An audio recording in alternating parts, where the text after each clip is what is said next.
Hello, my name is Ali Khan, and the two topics I'll be explaining are negative indices and squared/cubed roots. Let's first talk about negative indices. If there's an example such as 9a to the power of minus 4, and we want to change this to a positive index, what we have to do is we already know that this is over 1. So we take this negative index and take it to the denominator, which will give us 9a to the power of 4. This can work vice versa as well.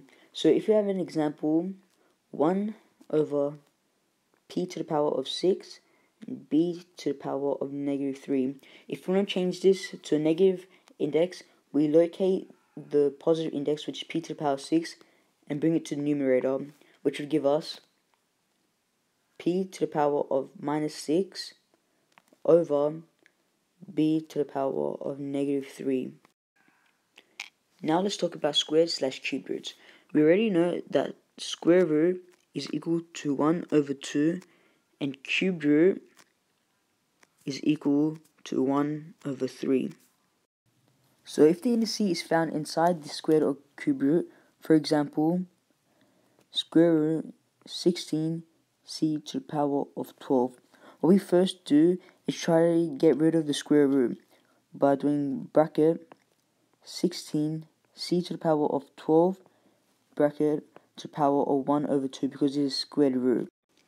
Next, we use the fourth and fifth law to simplify, which will give us 16 to the power of 1 over 2 c to the power of 12 times 1 over 2, which if you simplify even more will give us the answer of 4c to the power of 6.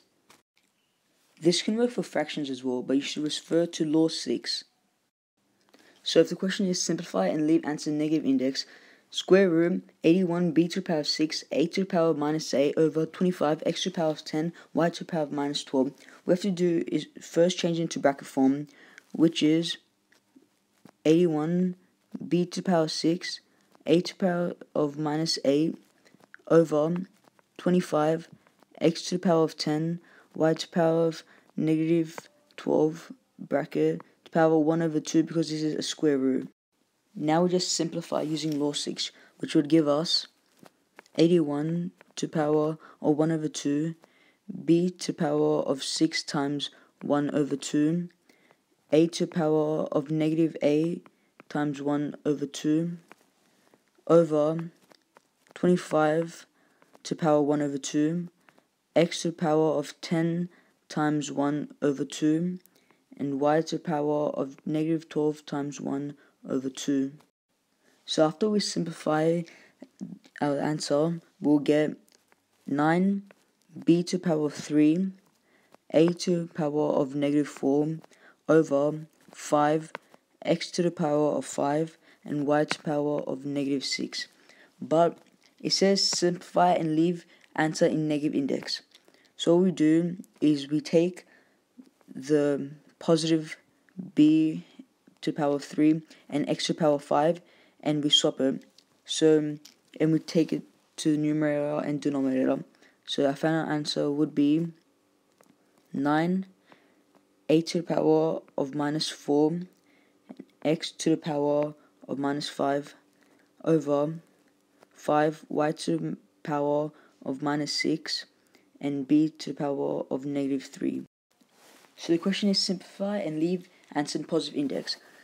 It's cubed root 125 d to the power of minus 27 f to the power of 63 times square root 64 f to the power of minus 16 h to the power of minus 50 square over square root 9 k to the power 8 times cube root 343 h to the power of 15 k to the power of minus 6. So we first have to put them in brackets and use law 4 and 5 to simplify. So if you did simplify correctly, you should get something that looks like the one in pink. Next, if you simplify it even more, you'll get 5 d to the power of minus 9 f to the power of 21 times 8 f to the power of minus 8 h to the power of minus 25 over 3k to the power of 4 times 7 h to the power of 5, k to the power of minus 2. Once simplified, the answer should look something like 40 d to the power of minus 9, f to the power of 13, h to the power of minus 30 over 21 k to the power of 2. But this is the answer. We still have to, it says leave in positive index, so we have to change all the negatives to positives.